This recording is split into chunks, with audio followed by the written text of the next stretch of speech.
Okay, so it's nice Saturday morning. One of the things we're doing up at the well system here above our property is we're also testing out the water lines and the water pressure going up to another adjacent property that's above in elevation above the well system here. I'm not sure if it's ever been tested or if it was a long time ago. Anyway, we're concerned that one of the properties above us has either gone pending or recently sold, and the buyers are probably going to be anxious to break ground as soon as they can and get their dream home built here too. And of course they'll probably beat us to it, so that as the well administrator gets me a little concerned to make sure they've got water up at their property and that it's working and flowing good. And if not, then we'll have to address that issue and look at what we can do to boost the pressure up there, because they are up that road behind me, right up in here, this property. So one of the things we're doing is looking at the shutoff valves down near the wellhead, which kind of see them down below me there. I'm going to flip the video around so you can see it better. So there's two lots up that road there, and one in particular, like I was mentioning, was going to be developed, probably breaking ground before we do, so I'm just going to make sure that they've got water up there. We're going to hike up or drive up shortly. But one of these valves is the shut off for it, and it's probably in a shut state. I'm not sure if my flashlight can really see this well enough or not. Yep. Anyway, there's that little shutoff valve there. A neighbor here who was former administrator to it is going to be bringing a tool down to be able to reach down there and shut this off, or turn the water back on if we believe it's shut off right now. So, okay. So I'll just share with our audience, this is Tom. He's one of our neighbors. He's like the guru of well maintenance here, and he's just going ahead and opening up some valves here so that we can look at the water at the upper lot, make sure that the neighbor that's closing soon, maybe they've already closed, I haven't really stayed on top of it, but we're going to make sure they have water, because one of the other neighboring wells had a problem where they didn't have adequate pressure to get up to the the build site, and I guess they have a big problem. Are they going to end up upgrading, Tom, or that well system? They did actually upgrade the pump. Okay. It's the same pump, but after 20-some years, it just kind of started getting a little tired. Okay. And it would get water up there, but not very much. Just a trickle kind of flow. Yeah. Okay, that's good to know. So it's repairable if necessary. It's just a routine kind of a deal. Okay. Yeah. Good. Okay, so we're going to go into the culvert, and I'm going to go ahead and I'm going to open up the line from the storage tank. The plan here, we have two curb stop valves, because this well serves a road that goes to the east and a road that goes to the west. I don't know which one is which, but we're going to assume, since that's kind of in line with that, and that one probably goes that way, we'll do it this way. But both are closed, so we're going to open up the valve in the culvert for the pressurized water from the well. Okay. And then at the end of this street is a clean out that requires this wrench. So then I'll open this up, go to the end of the street, we'll open it up there, and we'll see just how much water pressure we have at the top of the hill. The elevation gain here is just under 1,000 feet to the end. Oh, but her lot, the seller's lot up there, I don't think we have that kind of elevation. No, but it's the only access that we can get to it, because you can't. Each lot where the water line terminates it's capped. Okay. So I can't actually. If we have water at the top, then we have water in the middle. That's kind of what we're going to end up doing. Okay, makes sense. Yeah. So okay, into the culvert. Let's throw the first switch.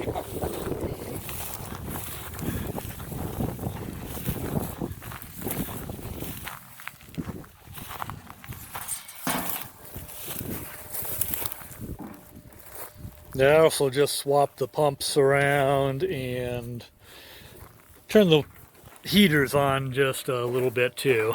Correct, for the winter time. Yep, We want because to I make sure that nothing freezes. you never know. I may not be up here for another month or 2 or 3. Right. So, Yeah. oh, well, they did come on earlier.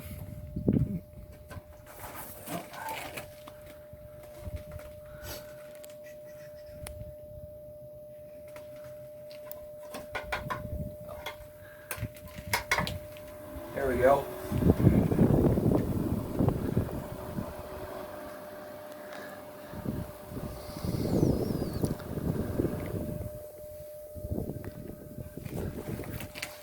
So this is what the curious about which valve is it? Is it the one by your left side there? Get out of the way here. So Yeah, which one are you turning on for the these street? are the pressure tanks here. Yeah, it'd be coming out of the pressure tank. And it comes around on this blue flexible line. Okay. And this goes out to the street, to those 2 curb stops we were just at. Okay. And then from there, we're going to go to the end of the street. We're going to open up the valve up at the top. We're going to flush out any funk that's in the line and just check for the overall pressure. So you already threw the valve there, right? The Yes. valve? So Okay. I've been keeping this closed just to be sure we didn't have any leaks in the street lines, Okay. because no one's connected to this well at this time. Okay, sounds good. So you're saying, So the valve that we opened here just a moment ago was closed to keep the water contained in the system without having it come out to any of the street valves or to this frost-free hydrant. Now that it's open, this is the first stop, so we'll just check this here real quick. we have water. We have water and we have good pressure. Okay, so back to the curb stop and the 50/50 gas. I'm going to open this up. You can hear the water running. Yeah, I fill in the line. So hopefully Okay. this is going to the east line. And the only way to know is drive all the way up there and open it up the end of the line. confirm. Yes. Okay. Join me at the top of the street. Okay. This is the end of the line. So we're way up here. You said 1,000 feet higher. Yeah, just under 1,000 feet higher. So each well system, whether it has multiple legs or single legs, has a clean out at the end of each leg. Okay. And not always do each leg have an air release factor. So there hasn't been water in this pipe for a number of years, so of course it's got air in it. So, and it's purging, and that's good. All right. I'll help it along a little bit. We have another curb stop here. This is the clean out.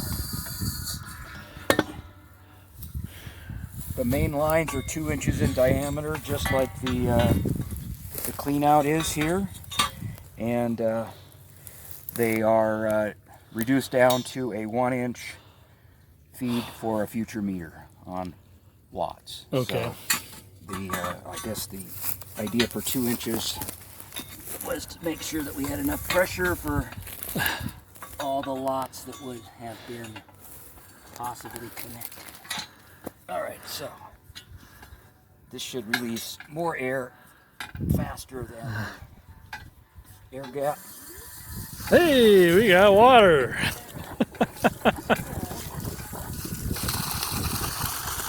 Well, that looks like pretty good pressure. Pretty good pressure, pretty good flow.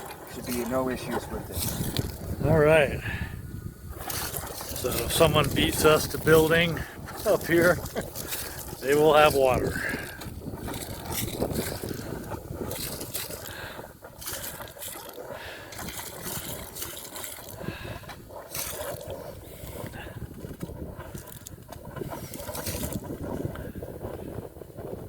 It's got to push it an awful long way. Oh yeah, this is a long It trip gets up heavier here. and heavier as it pushes too. How far do you think this little trip up here was? Oh, a mile? probably, between a half and 3/4 of a mile. Okay. Yeah. Really, it's that elevation gain that makes it tough. What's water? 8 pounds per gallon? 8 pounds? 7 points Something like that. 8 Yeah. or something like that. A lot of weight to push through a big Yeah. 2-inch line. And of course a lot of trenching to do getting all the way up here too. That would have been a lot of work back in the day. Well, this is the very last lot. This is the driveway. Where here. this? That's the water, where the water meters would go. Okay. That lot goes up, and actually the building envelope is kind of up in here someplace. But that lot never sold. The HOA owns it. It's open space, yes. Okay. So, you know, they put in a lot of extra line because they had big ideas that they were going to have a lot of homes up here, you know, relatively speaking, and there isn't. So most of the wells are overbuilt. Okay. But the street lines also go places that you're never going to need the water to be, and so that's could be a potential issue down the road, only because you have to maintain it. Yeah. You know, if it breaks or something happens to it someplace up in here, and you can see the erosion, it's going to affect everybody down the hill where everything is. So. Well, like you were saying, on the plus side, everything's overbuilt, so we got Right. a lot of capacity. Exactly. You'll never outgrow it because of too many homes here. No, there will never be. At all. No, it just adds to your responsibility for potential maintenance and problems. You know that, like if you could take, you know, 1,000 feet of this line and just end it where the last lot was, that'd be 1,000 feet that you wouldn't have to worry about ever maintaining because it washed out or something like that. Yeah. So we just kind of sit here and wait because obviously there was probably a little bit of water in the pipe. And as the water that's down there starts pushing, it clears it. Okay, I'm going to just go ahead and pause until we see water flowing again. Okay. Being anywhere else now. We were talking earlier about how the way they design this is multiple legs off of a well will have a clean-out valve at the end of each leg. And I never knew that this well fed where your lot is. Okay. Because Lou and Donna Diner, who are on your street, I thought it was off of their well because they are the one person. There's a lot off of your well, then there's their well. Yeah, I saw that. Lot, which is off of a completely different well. So I wonder how they got all these lines all crossed, but I've never investigated the clean out beyond your lot. Below them, there's like 1 or 2 other lots that are on our well too. Right. So I could bypass around them. I don't know how that happened. So anyway, yeah, just as a complete disclaimer, I've never investigated there being a clean out for your well at the end of that street because I didn't think it went that way. Okay. I didn't think it went any further than the first lot on the north side of Tobago, which is Contreras. Yeah. And that's as far as I thought it went, because I thought it came up to Lou's house and then did the rest of the street. And then you've got the other well, Tom Carroll's well, is down there at the other end. So Yep. It's really kind of a confusing way the way they built this out. But at some point, we probably should do the exact same thing.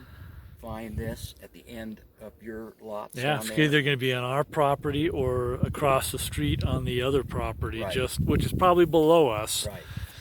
On our upper lot. Right. And you're going to see a similar thing like this. It's always near the last lot's potential water meter, and sometimes you'll see Another an air one of thing, these. sometimes you won't, because they don't always put an air thing at the end of each leg. They just put it in the system, but you'll always find a curb stop valve for this wrench and some sort of a 2-inch galvanized behemoth coming up out of the ground. Yeah, so this one turns on the water up here. Nope, just to that. Oh, just to this guy. Just the clean out. Yes. Okay. And then this was turning it on. That's the air. Down here. Oh, just the air. That's just the air. So. Was there a little thing inside here? Well, yeah, but just the air thing. What did you turn on to? Was there anything you turned on here? Not in there, no. Not in there, okay. So this, okay, the way it should be is that the street line would come up to this juncture here. It would go to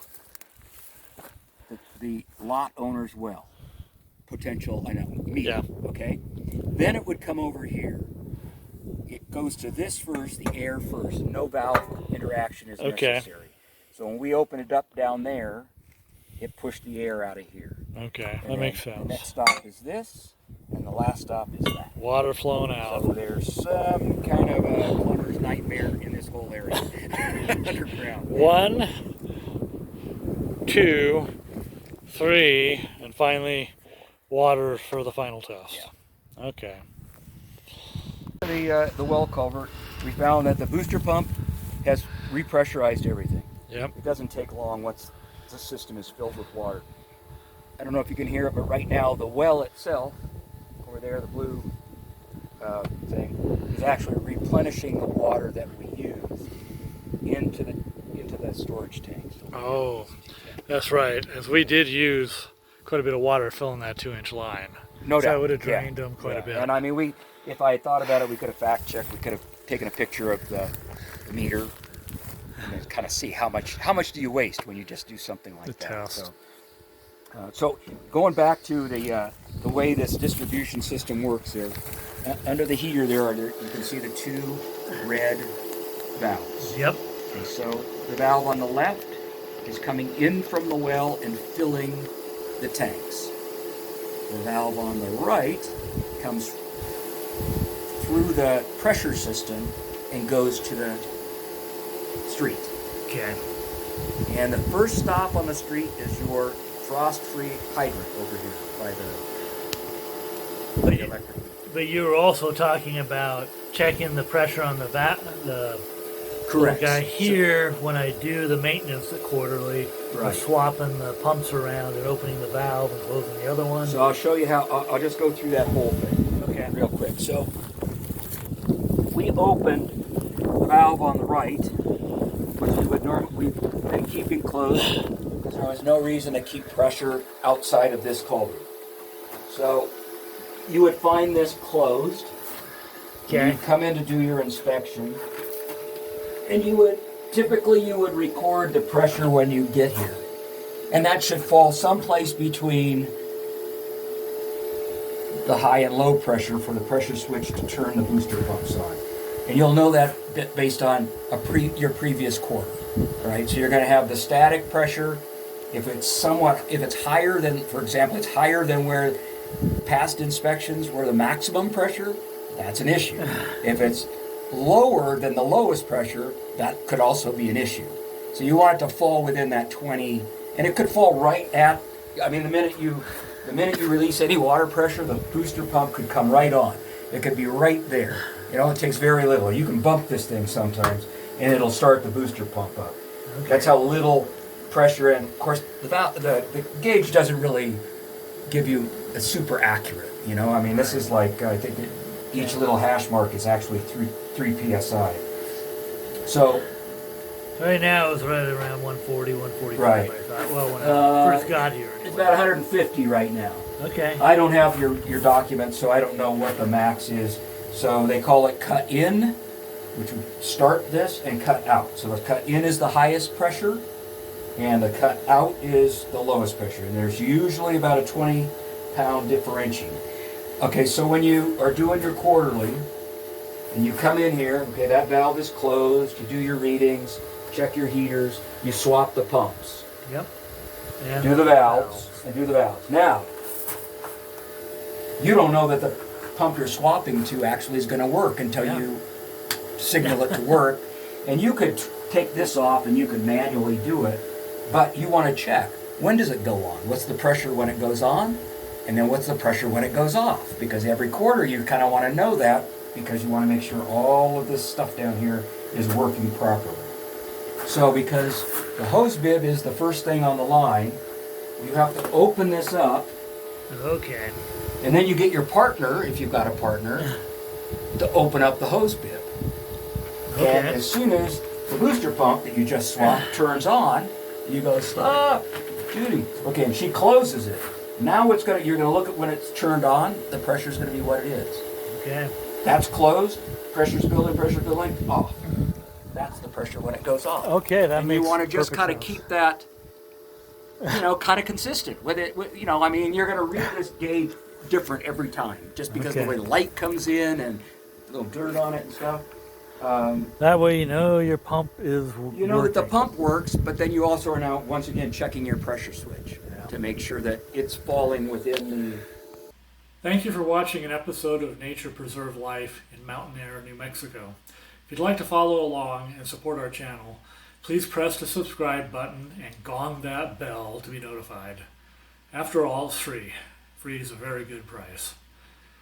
In the future, we will plan to focus our episodes on our eco-friendly build of earthen construction and dark night astronomy, that big guy there, and tourism of the regional area, as well as establishing a Patreon account for the sole support of wildlife in Deer Canyon Preserve. So stay tuned. Cheers.